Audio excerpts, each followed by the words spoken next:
Ma conversation avec Satan, comment Jésus a vaincu Satan à la croix. Emmanuel Omubaresu était autrefois un occultiste très puissant. Satan lui a donné les noms de sac de méchanceté. Emmanuel a été sauvé par le Seigneur Jésus-Christ lui-même qui lui est apparu et a changé son nom en Emmanuel Omubaresu, ce qui signifie en langue Yoruba, Nigeria, fils du roi Jésus. Prions, nous remercions Seigneur Jésus pour ta bonté, ton amour, ton désir d'aider ceux qui sont tourmentés, ton désir de libérer ces âmes qui sont encore sous l'esclavage de Satan.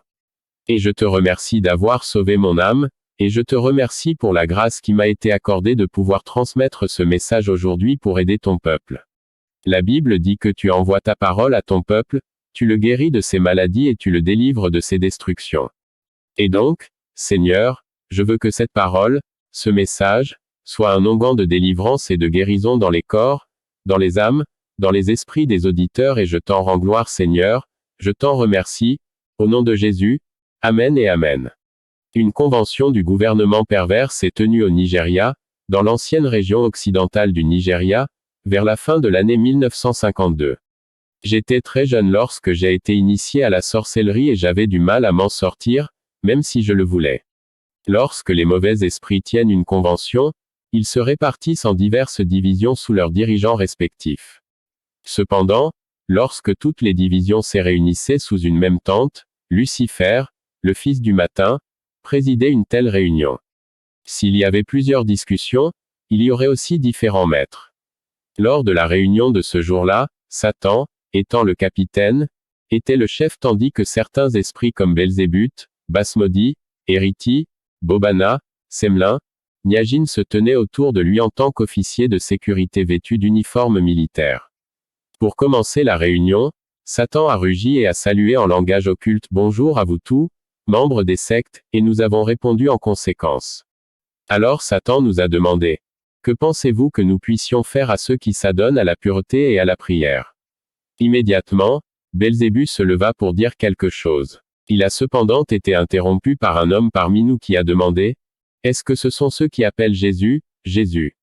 À cette question, Satan rugit de colère et dit douloureusement à l'homme « Pourquoi m'as-tu lancé une flèche? Si tu oses à nouveau appeler ce nom, je te traiterai sans pitié. » Il a donc conseillé aux membres d'appeler Jésus, cet homme juste. Mes frères bien-aimés, une chose des plus effrayantes s'est produite immédiatement après que cet homme ait prononcé le nom de Jésus.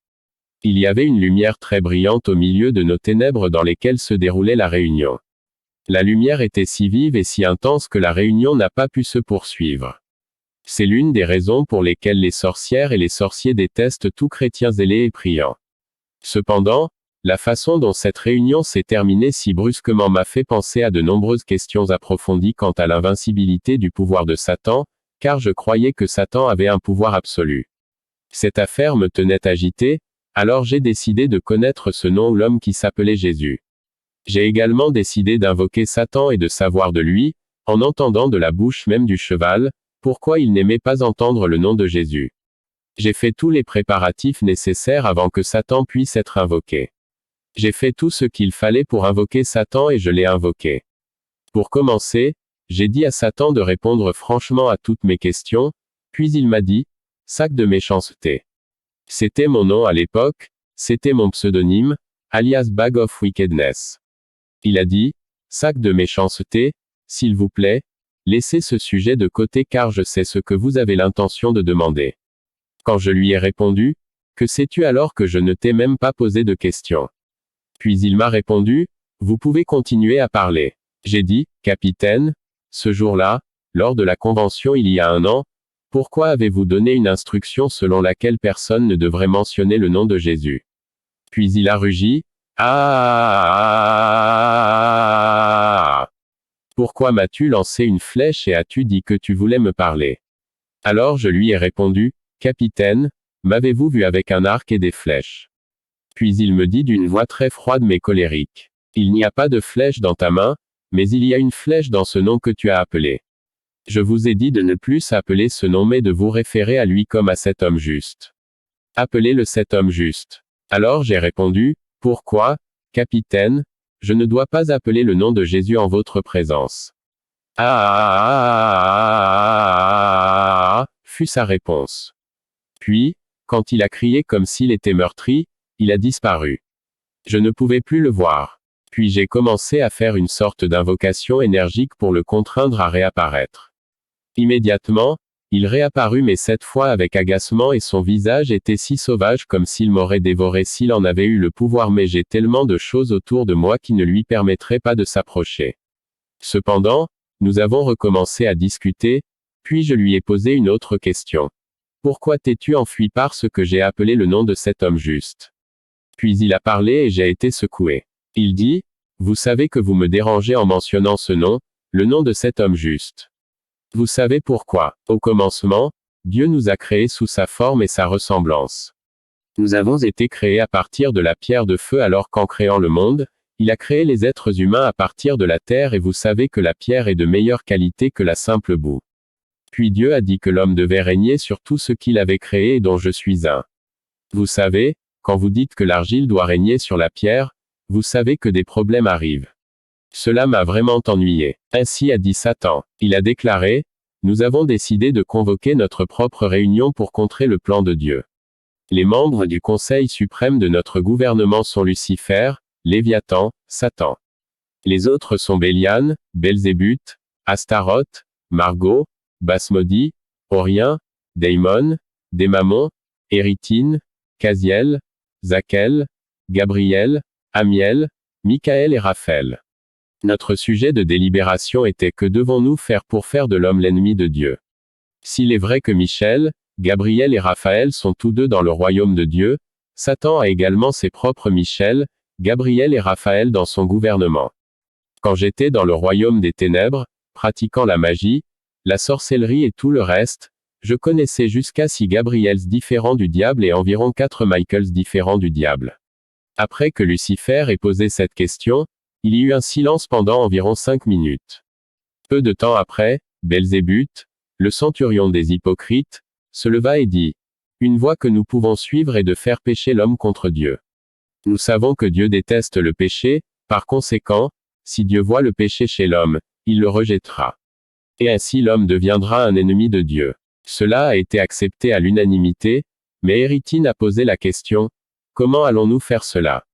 Comment pouvons-nous réussir à faire de cet homme un ennemi de Dieu? » Lucifer répondit et dit, « J'utiliserai la peau de Léviathan, c'est-à-dire la peau du serpent parce que le serpent est un ami de l'être humain. C'est pourquoi si j'utilise la peau du serpent, ils ne me reconnaîtront pas. En faisant cela, je leur donnerai le fruit du poison spirituel, qui est le fruit de l'arbre de la connaissance du bien et du mal selon la référence biblique, dont Dieu leur a ordonné de ne pas manger. Je vais leur faire manger. Par cela, l'homme deviendra aussi un rebelle comme nous. Ils deviendront pécheurs, alors Dieu attisera sa colère contre eux. Et les mauvais esprits furent très heureux lorsqu'ils entendirent le plan de destruction humaine. Lorsque Lucifer exécuta avec succès le plan, ils furent tous très heureux. C'est pourquoi Dieu Tout-Puissant chassa l'homme du jardin d'Éden. Maintenant, mes frères, d'après le récit de Satan, j'ai observé ici un certain nombre de choses. Satan, toutes les forces du diable, ont réalisé que le moyen le plus simple d'attraper une personne est de passer par son ami, par quelqu'un qu'il aime. C'est le meilleur moyen d'attraper une personne et Satan va maintenant intervenir subtilement, astucieusement, pour procéder à une sorte d'arrestation sur n'importe quel individu par l'intermédiaire de celui qui est le plus proche de lui. C'est pourquoi Satan a utilisé le serpent qui était l'animal de compagnie d'Ève pour piéger Ève, et plus tard, il a utilisé Ève pour piéger Adam. Mais la Bible nous dit dans Psaume 53 sur 1, 14 sur 1, l'insensé a dit dans son cœur, Dieu n'existe pas. Lorsque Satan réfléchissait au complot visant à provoquer la chute d'Adam, il n'avait jamais réalisé que Dieu aurait un plan alternatif si le premier échouait. C'est pourquoi je vous encourage, chrétiens, au moment où vous lisez maintenant, à être très prudent, très prudent, extrêmement prudent. Écoutez, on ne peut jamais être trop prudent avec Satan. Vous ne pouvez jamais être trop prudent avec Satan et pour être suffisamment prudent, vous devez vivre une vie de sainteté, une vie sainte. Comment vivre une vie sainte? Il n'y a rien de saint sans obéissance à la parole de Dieu. Si vous voulez être saint, vous devez obéir à Dieu. Quoi qu'il en soit, pour continuer ma conversation avec Satan, j'ai posé une autre question à Satan. J'ai demandé, Capitaine, Pourquoi seul le péché est-il utilisé pour la destruction humaine? Alors Satan a répondu en disant, la raison est simple. Nous avons vécu avec Dieu Tout-Puissant et nous savons ce qu'il déteste et ce qu'il aime. Nous avons goûté à la joie de son royaume et depuis qu'il nous a chassés, nous ne voudrions pas que quiconque hérite de ce que nous avons perdu, d'accord. Écoute, sac de méchanceté, immédiatement nous avons fait pécher l'homme contre Dieu, Dieu a fait ce à quoi nous ne nous attendions pas du tout. Il a prophétisé sur l'éventuelle destruction de notre gouvernement lorsqu'il a dit, je mettrai de l'inimitié entre toi et la femme, et entre ta postérité et sa postérité. Il te brisera mortellement la tête, tu lui briseras légèrement les talons, faisant maintenant référence à Genèse 3h15. Après cette prophétie, nous étions tout tristes car nous savons ce que cela signifie. Cependant, Lucifer a appelé au calme et a dit, selon vous, quel type de fils l'homme engendrera et qui sera capable de nous conquérir? N'ayez pas peur, ne tremblez pas. Si un fils de l'homme devait agir contre notre volonté, il mourrait sûrement et une fois qu'il serait mort, tout serait fait. Donc aucun de vous ne devrait avoir peur. Mais nous ne savions pas que la postérité de la femme se révélerait mystérieuse. Ensuite, je pose une autre question à Satan. Combien de fils Dieu a-t-il promis à l'homme et quels signes vous attendiez-vous à voir avant de savoir que votre royaume a été détruit? Alors Satan répondit, la postérité de la femme que Dieu a promise est une et c'est lui qui affrontera notre gouvernement et le détruira selon la prédiction de Dieu. Ensuite, je pose une autre question à Satan. Quel type de guerre avez-vous mené les uns contre les autres? Vous êtes-vous battus avec des fusils ou avec des balles ou avec quoi? Alors Satan répondit, la guerre n'était pas avec des fusils, des bombes ou des épées mais c'était une guerre de sang. Dieu voulait un sang juste pour purifier les pécheurs et puisque tous les saints que Dieu a suscités sont venus, nous avons essayé par tous les moyens d'avoir notre part de ces saints, de les faire pécher, de les souiller ou de les corrompre afin qu'ils ne soient pas utilisés par Dieu pour racheter l'humanité. Vous savez, mes frères, je veux juste que nous apprenions un peu d'ici. Lorsque Dieu vous appelle à venir à lui tel que vous êtes. Rien de plus, rien de moins, tel que vous êtes. Et lorsque vous venez à Dieu tel que vous êtes, Dieu veut que vous donniez tout ce que vous êtes à Dieu. Mais Satan a dit, non, je ne vous demande même pas tout, donnez-moi juste une fraction. Et lorsque vous donnez cette fraction à Satan, que ce soit votre bouche pour médisance, pour assassiner le caractère des autres ou que vous donnez même à Satan vos yeux pour la luxure ou que vous donnez à Satan vos oreilles pour écouter des histoires, vous avez les oreilles qui vous démangent et vous vous dites croyant. Point. Vous savez, lorsque vous donnez cette petite partie à Satan, alors Satan sait une chose avec certitude, dès que vous lui donnez ce peu, Dieu va rejeter le reste de tout ce que vous pensez être parce que vous n'êtes pas parfait. N'oubliez pas les paroles de la chanson Blessed Assurance, soumission parfaite, délice parfait. Dieu veut que vous soyez parfait comme il est écrit dans Matthieu 5h48. Soyez donc parfait, comme votre Père qui est aux cieux est parfait. Si vous vous soumettez à lui, il vous rendra parfait, comme il est écrit dans Hébreux 13h20-21. Or, le Dieu de paix, qui a ressuscité des morts notre Seigneur Jésus, ce grand berger des brebis, par le sang de l'alliance éternelle, 21 rendez-vous parfait en toute bonne œuvre pour faire sa volonté. En accomplissant en vous ce qui lui plaît, par Jésus-Christ, à qui soit la gloire pour toujours et à jamais. Amen. Satan a continué à dire, par conséquent, si Dieu trouve un homme qui croit en lui, mène une vie sainte et meurt sans tache, une telle personne serait libérée de notre pouvoir et après avoir sauvé toute l'humanité avec son sang, notre gouvernement s'effondrerait. Ensuite, je pose une autre question à Satan. Quel est le nom de ce fils particulier dont Dieu a dit qu'il écraserait le chef de votre gouvernement et de quelle manière le fils est-il venu dans ce monde? Et vous a-t-il fait connaître qu'il est celui promis?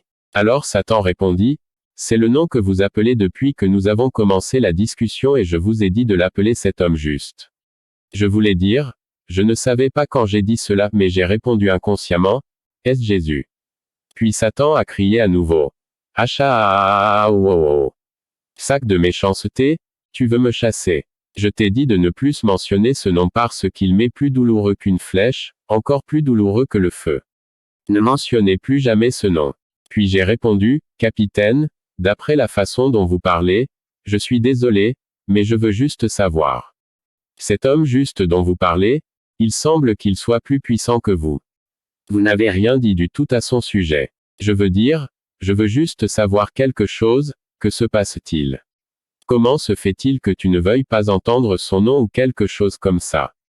Pourquoi son nom est-il si dangereux? Alors, Satan répondit, je t'en aurais dit beaucoup plus mais c'est toi qui m'interromps en posant de nombreuses questions.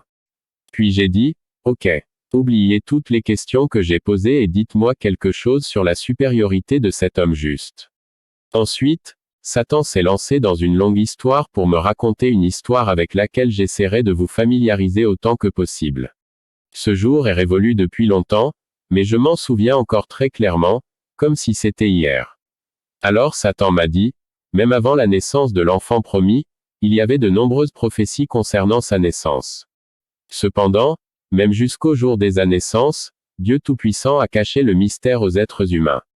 Le mystère est que Dieu Tout-Puissant lui-même est venu dans ce monde pour racheter les âmes humaines mortes dans des offenses. Il est venu à cause du péché de l'homme et pour mourir de la mort de la croix afin que la puissance du péché soit détruite pour toujours. De nombreuses personnes justes sont venues dans ce monde pour faire ce genre de choses, mais nous avons souillé la vie de ces individus et aucun être humain ne peut donc racheter l'humanité à part Dieu lui-même. C'est pourquoi le nom de ce juste, que je vous ai dit de ne pas mentionner, est le nom même du Dieu vivant qu'il porte. Pour cette raison, personne parmi nous ne peut résister à ce nom puisque l'univers a été créé par ce nom. L'aspect le plus important est qu'il est mort et ressuscité des morts le troisième jour et qu'il est monté au ciel avec la chair, ce que personne n'a jamais fait. Pendant son séjour dans ce monde, nous avons fait tous nos efforts pour lui briser les talons, c'est-à-dire pour le faire pécher, afin que le ciel et la terre soient entièrement corrompus, mais il a résisté et à la place, il nous a meurtri la tête. Il a insisté sur la justice, donc au lieu que nous lui cassions ou lui brisions les talons, il nous a meurtri la tête, même si nous avions porté 2 accusations contre lui par lesquelles nous voulions le piéger. La première accusation était que nous lui avons cité ce que dit la Bible dans Proverbe 11h21, même si la main se donne la main, les méchants ne resteront pas impunis, mais la postérité des justes sera délivrée. Mais ce juste répondit à cette parole, quiconque vient à moi, je ne le mettrai en aucun cas dehors. C'est Jean 6h37. C'est la raison pour laquelle, lorsque ce juste fut tenté sur la croix où 2 voleurs étaient cloués ensemble avec lui, l'un à droite et l'autre à gauche, moi, Satan, je suis entré dans le cœur du voleur de gauche. Du côté droit, puis le cœur du voleur du côté droit, afin de tenter ce juste. Mon objectif était de voir si, en opérant à travers eux, cet homme juste agirait contrairement à la parole de Dieu ou à sa propre parole. J'ai commencé la conversation par l'intermédiaire du voleur à gauche. Parlant par sa bouche, je dis, si tu es le Fils de Dieu, sauve-toi toi-même et sauve-nous aussi. Il n'a rien dit, il n'a pas répondu. Satan continue de prendre, n'oubliez pas ce que nous disons.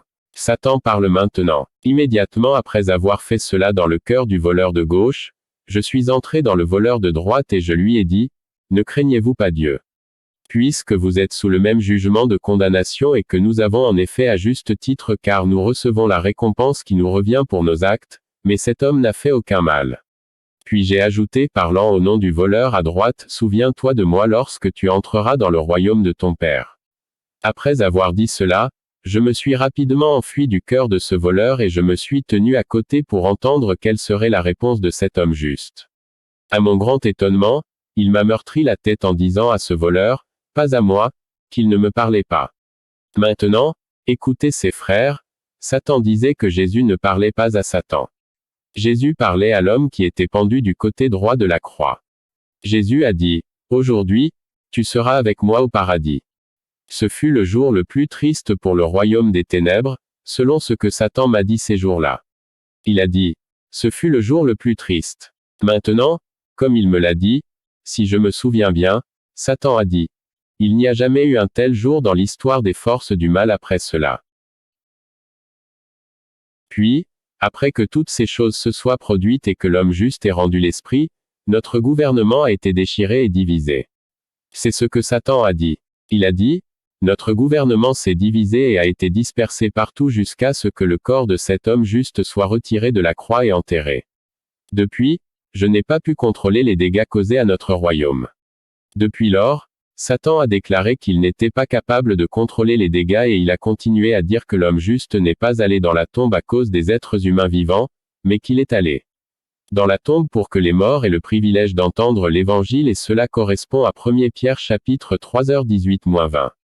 1 Pierre 3h18-20. Car Christ aussi a souffert une fois pour les péchés, le juste pour les injustes, afin de nous amener à Dieu, étant mis à mort dans la chair, mais vivifié par l'Esprit, 19 par lequel aussi il est allé et prêché aux esprits en prison, 20 lesquels furent autrefois désobéissants, alors que la longanimité de Dieu attendait au jour des Noé, pendant que l'arche était en construction, et que peu d'âmes, c'est-à-dire 8, furent sauvées par l'eau.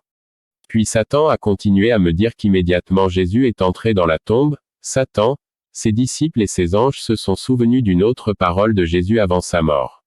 Jésus a dit, « Détruisez ce temple et en 3 jours je le relèverai. » Jean 2h19. Satan et ses collègues pensaient maintenant que puisque la parole de Dieu dit dans Ecclésiaste 9h10, « Tout ce que votre main trouve à faire, faites-le avec votre force, car il n'y a ni œuvre, ni invention, ni connaissance, ni sagesse, dans la tombe où vous allez. » C'était la deuxième accusation, tirée d'Ecclésiaste 9h10, de garder cet homme juste dans la tombe où il n'y a ni œuvre, ni dessein, ni connaissance, ni sagesse dans la tombe.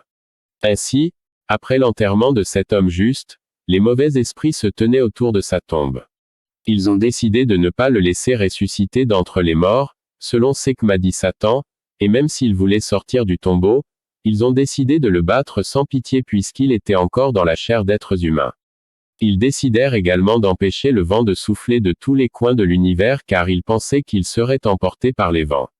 Mais à leur grande surprise, d'après ce que m'a dit Satan, quand il était 23h55, en ces grands samedis, dimanche, nous avons vu les anges de Dieu descendre du ciel. Ils chantaient en utilisant de nombreux types d'instruments de musique dans leurs mains. Ceux qui sont allés au tombeau pour regarder Jésus ont rencontré des anges là-bas. Luc 24h23. Et comme ils ne trouvèrent pas son corps, ils vinrent dire qu'ils avaient aux cieux une vision d'ange qui disait qu'il était vivant.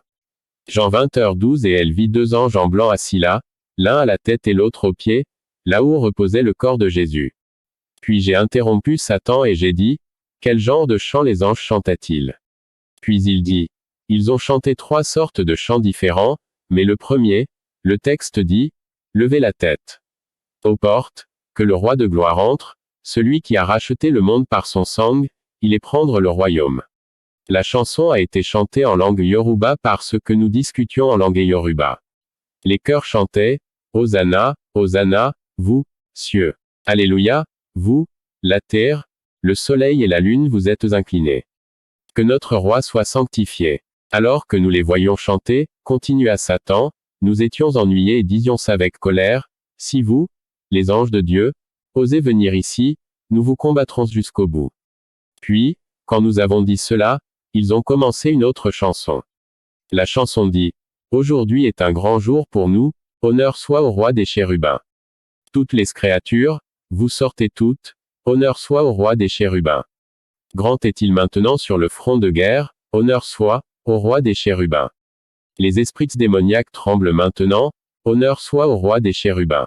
Les sorcières sorciers ne doivent pas nous voir, honneur soit au roi des chérubins. Et ainsi de suite et ainsi de suite et ainsi de suite. Puis Satan est allé plus loin en disant, pendant que les anges de Dieu chantaient ces chants, nous étions tous en alerte pour vaincre toute puissance qui était contraire à la nôtre et alors que les forces des ténèbres étaient en alerte, nous avons remarqué que tout à coup les anges de Dieu n'utilisaient plus leurs instruments et ils avaient arrêté de chanter. Il y avait donc du silence partout et vers 23h58, ils ont commencé à chanter une 3e chanson sans leurs instruments. Et pendant qu'ils chantaient, Satan a dit que c'était comme si tout le monde était mort. Et le chant qu'ils chantaient était le psaume 24, la terre est au Seigneur et tout ce qu'elle contient. Et Satan a dit que pendant qu'ils chantaient cette chanson, les démons autour, toutes ces forces des ténèbres, Satan lui-même inclus, étaient rendus impuissants et plus ou moins morts. Et un des anges de Dieu vint vers eux et posa la main sur la tête de toutes ces forces. Et tous ceux qui étaient nombreux, il leur fit baisser la tête de force. Il a ensuite dit, vous, mauvaise chose. Avant que Satan et ses collègues aient pu relever la tête, ce qu'ils ont vu était surprenant. Cet homme juste était ressuscité des morts. Il y eut un grand chaos et Satan et son peuple furent frappés de panique. Immédiatement, ils entendirent à nouveau les anges de Dieu chanter. Leur dernier chant était le suivant. Alléluia, alléluia, alléluia. Ton conflit est terminé, la bataille est terminée. Maintenant le triomphe du Sauveur a été gagné. Oh, que le chant de louange soit chanté, alléluia. Pour que l'homme juste soit ressuscité des morts, sa résurrection fut un chagrin pour le royaume des ténèbres car c'est par là qu'il donna à son peuple, les chrétiens, la liberté et l'autorité sur les forces de Satan. Satan m'a dit ceci, à partir de ce moment-là, Dieu le Père a mis une autorité à laquelle aucun démon ne peut faire face, en ce nom juste. Oh. Comme il est doux le nom de Jésus, alléluia. Gloire. Puis je pose une autre question. Quelle est la différence entre vous et cet homme et pourquoi l'appelez-vous juste? Je n'ai pas encore compris. Alors Satan dit, la différence est qu'il est mon créateur et quoi qu'il dise qu'il fera, il le fera sûrement. Sa parole ne change jamais. Ensuite, je pose une autre question. Ses partisans et vos partisans, qui apprécieront le mieux les meilleures choses. Et il a dit, pourquoi posez-vous une telle question? Je lui ai dit, je veux savoir, c'est pourquoi je te le demande. Puis il m'a dit quelque chose de très drôle. Il a dit, faites attention, car si quelqu'un pleure, cela ne veut pas dire qu'il ne peut pas voir. Je ne sais pas ce que vous voulez faire, voyez-vous, mais cet homme juste, vous le savez, quiconque fait sa volonté sur terre, bénéficiera d'une petite amélioration, petite et parfois pas du tout. Une telle personne verra la pauvreté et diverses tribulations et problèmes, mais finalement, dans le gouvernement de cet homme juste, l'homme sera avec lui pour toujours. Mais quiconque fait notre volonté dans ce monde, nous lui donnerons tout ce qu'il veut, sans parler de ses besoins. Que ce soit l'argent, la gloire ou quoi que ce soit. Il ou elle serait riche et riche. Il ne souffrira de rien dans ce monde et aura même plus que ce dont il a besoin. En fin de compte, cette personne me rejoindra dans le lac de feu. Alors mon ami, vous avez entendu ce dialogue entre Satan et moi et le fait que Jésus-Christ est Seigneur, et même Satan le sait. Alors avez-vous pris Jésus comme Seigneur et Roi de votre vie? L'acceptez-vous maintenant, tel que vous êtes? Demain sera peut-être trop tard, aujourd'hui est le jour de votre salut. Vous savez, beaucoup de croyants ou beaucoup de gens croient à la planche Ouija, contactant les âmes des défunts pour trouver grâce. Je suis sûr que vous passerez bientôt à l'éternité et que la faveur que vous recherchez ne servirait à rien. Vous pouvez rire maintenant, vous pouvez plaisanter ou vous pouvez même me traiter de menteur si vous le souhaitez, mais je suis sûr qu'un prédicateur vous prêchera certainement un jour et vous n'aurez jamais le courage de le traiter de menteur. Qui est ce prédicateur? Monsieur la mort. La mort est le plus grand prédicateur qui ait jamais vécu sur la terre. Partout où il prêche son message, les gens versent toujours des larmes. Vous voyez des gens mourir tous les jours, où pensez-vous qu'ils vont? Où pensez-vous qu'ils vont? Donc, la décision vous appartient. Et si vous êtes chrétien, c'est les mômes de commencer à faire affaire avec Dieu. Arrêtez de jouer à Dieu. Renoncez à vous-même, portez la croix et suivez le Seigneur et tout ira bien pour votre âme.